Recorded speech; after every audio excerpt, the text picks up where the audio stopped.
everybody, welcome back to my channel. If you are new, my name is Jenna, and today I wanted to share with you how I make my homemade elderberry syrup. Alright, so these are the ingredients that we're going to be using today. Obviously, you're going to need some whole dried elderberries. This recipe, I am using dried elderberries because that is what most people have access to, and it's easy to find. So I got these organic from Amazon. You can also usually find them if you have a good local health food store. That's always good to check there. I unfortunately don't, so I have to buy online. And I got these from Frontier. Just make sure that you get it from a good buyer and you should be good. I am going to be using fresh ginger. I'm going to be using honey, though you can sweeten it with other things if you prefer. I prefer honey because of its obvious benefits that it has itself. I'm going to be using cinnamon sticks. If you don't like cinnamon, you can leave it out, but also it just has good properties, and I love the smell, love the taste, so I'm going to be adding that in. And I'm going to be using some whole cloves and water for boiling the mixture in. And of course, this is all to your liking, so the most important part is just boiling it for the correct amount of time. But as far as the ingredients go, you need a sweetener of some kind. So like I said, you can pick that. You can also leave out the ginger, leave out the cinnamon, leave out the cloves. Change it up, use different herbs and spices that you like, and customize it to your preference, your family's preference. I know some people don't like the flavor of honey. You could use the sugar syrup. You could use maple syrup. You can use, different things. So figure out what your family likes and experiment. And let me know. If you try something else and you guys really like it, let me know. I'd love to hear. Alright, so first I'm going to measure out my elderberries, and I'm going to use my scale. I need 180 grams, so I've got my units set to grams. And I'm going to put my measuring cup on here and tar that to 0. And then I'm going to measure out 180 grams. If you don't have a scale, it's roughly 1 3/4 cups. Alright, flip it over.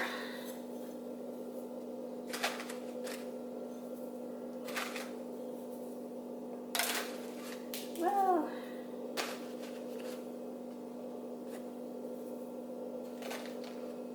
There we go. That'll work.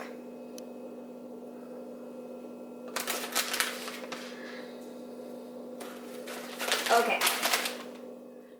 Alright, so we're right at 180 grams for our elderberries, and I'm really happy with these elderberries. As you can see, sometimes you get them and they have stems and stuff, and I haven't seen a single stem so far.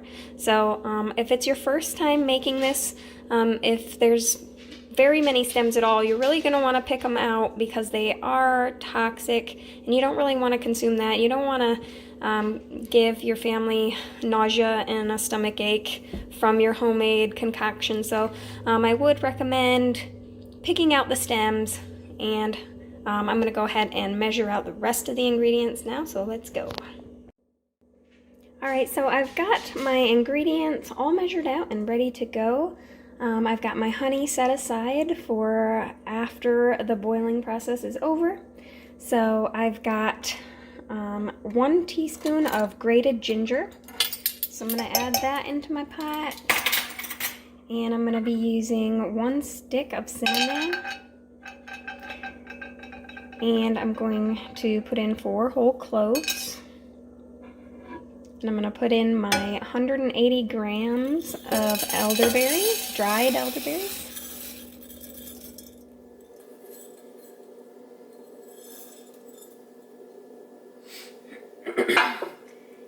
And then I'm going to add my water, and I'm going to be using 3 cups of filtered water.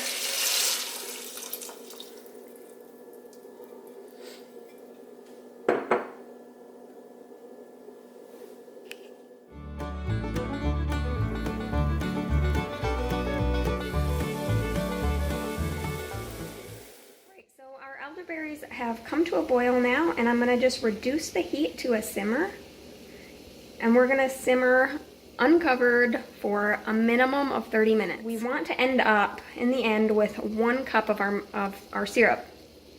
So we originally added 3 cups to the mix, and we're gonna just boil that down until we are left with 1 cup of our mixture. So if you are watching and you see that you're getting you still have a long time to go and your liquid is boiling below that 1 cup, go ahead and add more and just keep boiling it for a minimum of 30.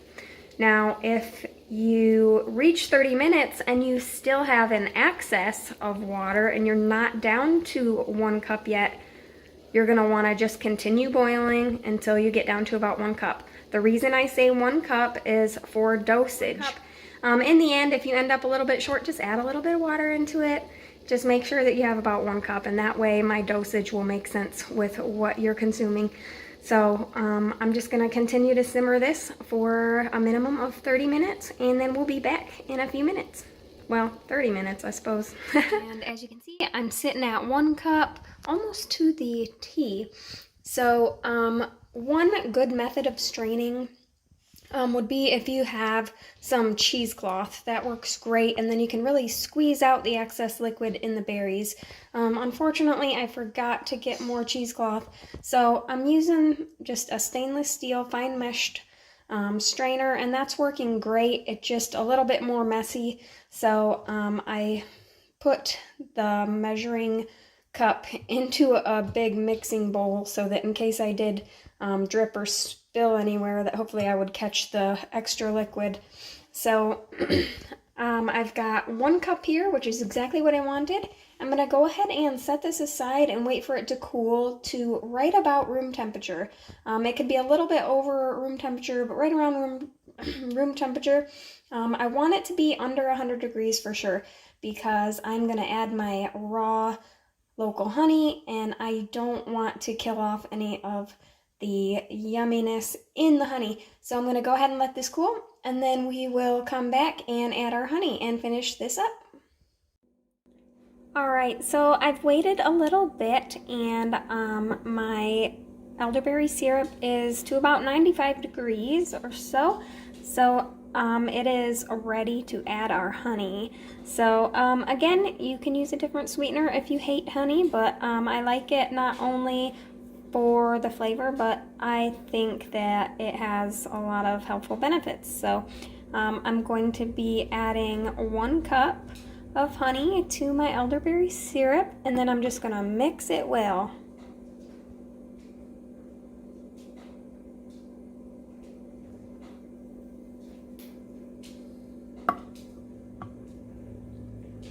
Alright, well, once I have 2 hands, I'll probably scrape the rest of that out of there, but so I'm just going to stir this up, get it mixed well, and then it's ready to be stored.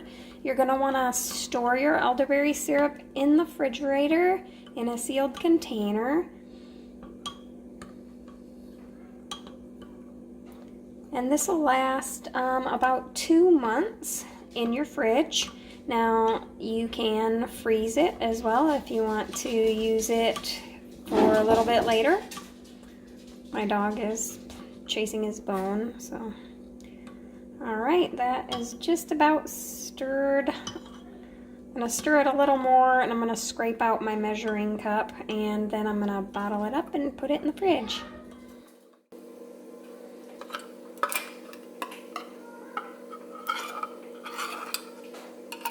Oh yeah, there was still a lot more left in there.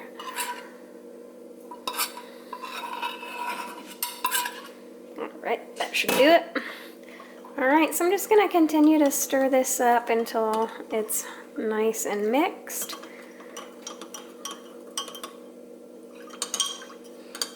And I'd recommend storing it in any nice glass container will work. If you got a glass canning jar, or a like a flip top glass bottle, which is probably what I'll use, is some of my flip top bottles, just so that It'll be easier to pour, I think, out of those with a small mouth.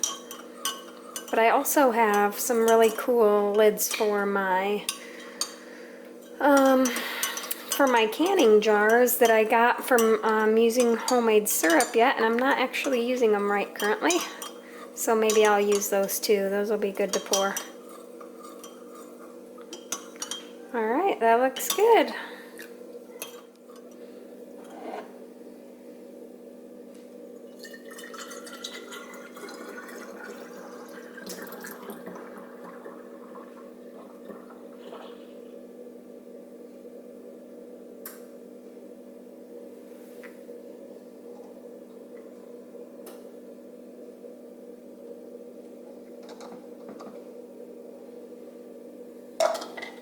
Alrighty, that fit perfectly in that. Alright, so there is my elderberry syrup. I'm gonna go ahead and put that in the fridge, and it's a good idea to label your bottle the day that you make it, so you know if there's any left over when you want to toss it out.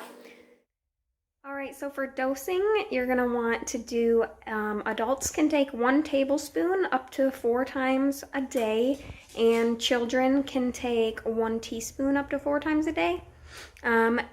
Elderberry is only active in the body for a couple hours, so I would recommend during times of illness, you can increase the frequency of your dose up to like every 2 hours for a short period of time. So it's relatively safe for pretty much everyone.